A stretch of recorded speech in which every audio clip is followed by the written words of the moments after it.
Hi peeps, it's Tersse back in the old squat box once again. Been away for a while because been having some health issues, but well, you don't get my age without having health issues. But I'm not here to talk about that bullshit, you know, that just real life crap we all deal with. What I'm here to talk about tonight is Doctor Who. I'm 52, but I've been a big fan of Doctor Who all my life. I mean, I'm a huge science fiction fan. You know, I love science fiction. I love the books, I love the movies, I love the TV series. I love all of it. But Doctor Who has been one of my, you could say, favourites. The idea of it, you know, time traveller who regenerates and saves the world and other worlds, and you know, it's all that in it. It's good against bad, and sometimes having to be bad to be good. You know, it's the whole gamut of sort of like human emotions and human ethics, human morality, but encompassed by an alien. It just sort of, you know, if an alien can be that human, why can't us humans be as human as him? You know, I love the Doctor Who, you know, premise, the whole gamut that they've ran through. You know, besides the fact there was robots and bug-eyed monsters, which is what the guy who actually thought the idea up was against. It actually just encapsulates everything that a science fiction series should have, and it's just wonderful to see that it's lasted 50 years, you know. I've spent the last week or so just, you know, pigging out on Doctor Who 50th anniversary stuff, you know, and absolutely fantastic. One of the things you should definitely look up is the 5-ish Doctor Who's. That's about it. Is it called the 5-ish? I think it's called the 5-ish Doctors or something. It's called. That is funny. Written by, I think, the 5th Doctor Who. Can't remember his name. Is it Davison? Is it David something? I don't know. I can't remember. You know, I'm a bit drunk, and I'm going to get more drunk. But anyway, Doctor Who as a science fiction series has been absolutely wonderful, fantastic. It's filled the childhood dreams, imaginations, and fears of, you know, generations of children. You know what I mean? At least two.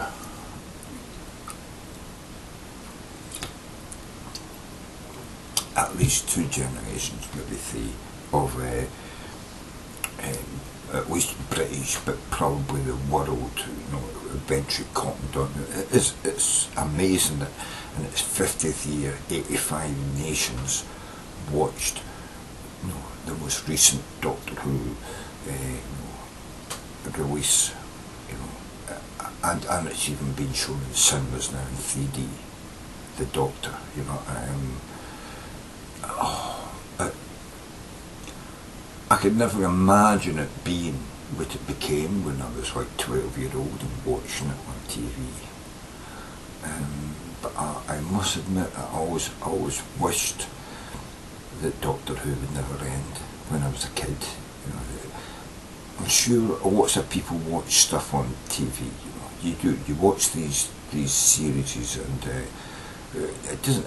I'm not just talking about Doctor Who, but as a child, you know, you see stuff on TV, and you just wish it would never end. You wish it's always going to continue. But obviously, people get old and move on, and they can't act the characters in that show anymore.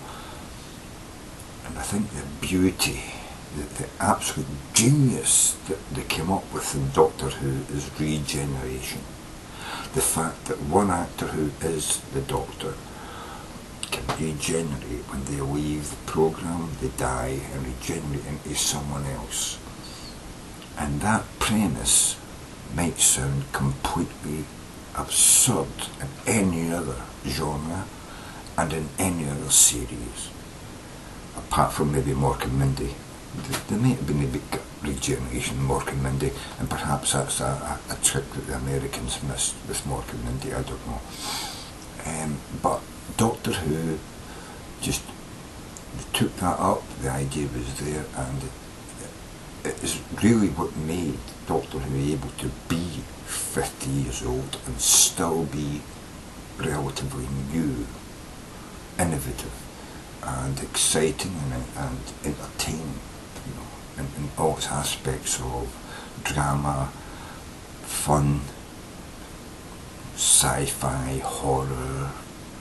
No, it's all there, depending on your age. I mean, to be honest with you, I've never been scared of any of the monsters in Doctor Who. I always loved the idea of the Doctor, you know, but never been scared of any of the monsters in it. But then I'm just like that. Horror doesn't scare me. I don't love horror movies because I don't get scared with stuff like that. What I love is the intellectual side of things, you know, and perhaps the emotional and human interactive side of not just Doctor Who and science fiction, but all drama, all sort of, you know, film. I believe the human contact that you get between an actor and something, you know, captured by film, and how you would feel and think in that situation is more important to me than something being horrific or scary, you know. Doctor Who to me is being like bread and butter science fiction. I still think there's a lot better science fiction written, some better filmed science fiction. But Doctor Who is one of those things, its longevity is one of the things that makes it unique. You know? And as I said, I think the regeneration thing is what makes it unique, which enabled it to be unique in its longevity. But I've been pigging out on it for the last week, and I hope that you will, any of you people who aren't into Doctor Who, maybe not even into science fiction, look up some Doctor Who stuff, you know, search the interwebs, you know, search the internet, search the BBC archives if you can get access to it, you know what I mean, just look it up, man, you know, and I tell you, it's an amazing series, and some of it, yeah, is so, you know, crappy, you know, but you've got to realise that they were making it on a tight budget, you know, in the early days. Nowadays it's got a huge budget because it's lasted so long and deserves that budget. Unlike today where, you know, a movie makes £1 million profit and they spend 100 million on a fucking, you know, slasher part 2, Cocoon 2, Cocoon fucking 3, or please, you know. But you know, that's today's market, you know. They can't be bothered spending time writing good scripts or getting good acting out of people. They just throw shit out there, man, and see what fucking sticks, you know. And that's why it's so expensive to make movies, because a lot of the movies they spend millions on make no money. I don't know if Doctor Who ever made any money, you know, when it was first out there, but I imagine it did. When you go back to the first Doctor Who, and about 4 million people watching it, its first ever showing at a time when most people didn't have a TV, that's fucking massive, you know. Fucking massive, you know. and what show can show that kind of, you know, history, that, you know. Anyway, I love Doctor Who, always have done. I've not always been, you know, enamoured and, you know, happy with the results of some of the Doctors. You know, I think Doctor Who number 6 was probably the worst, you know.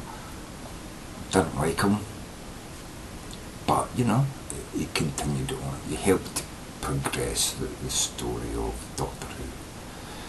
Anyway, that's my salute to Doctor Who. I love it. If you don't know it, if you've not watched it, go and watch it. It is an amazing series. Try and find everything you can, you know, every series, every episode you can online, and watch it, you know, because it is an amazing story of the birth, the life, and not the death, but this is sort of like a pause, I would suppose, but it's going to be very difficult for them to bring back, you know, the Time Lord, who basically can only have 12 lives, and we've already had 12 of them, so how can he regenerate anymore? So that's going to be something we're going to have to go and find some way to get past. I hope we have some innovative writers who come up with ideas of how they can do that. Maybe it will be lots of prequels rather than continuing the story on into the future. And what other stories have done that? What other, you know, movies, ideas have taken that, the prequel idea, like Star Wars, look at that. So yeah, you may get another 50 years of Doctor Who, I doubt it, but you may get a lot of new prequel stories into different things, and maybe the 16 years that it was off, or I think it was 16 years it was, you know, cancelled and then brought back. Maybe we could fill those 16 years in, at least, with the prequel stories, and maybe that will set a trend. Who knows what happens to Doctor Who in the future. But anyway, swan you fucking Babylon the fuckers. Go and watch Doctor Who, watch every bit of Doctor Who you can find. It's an amazing science fiction series, and your kids will love it, even if you don't. Swan you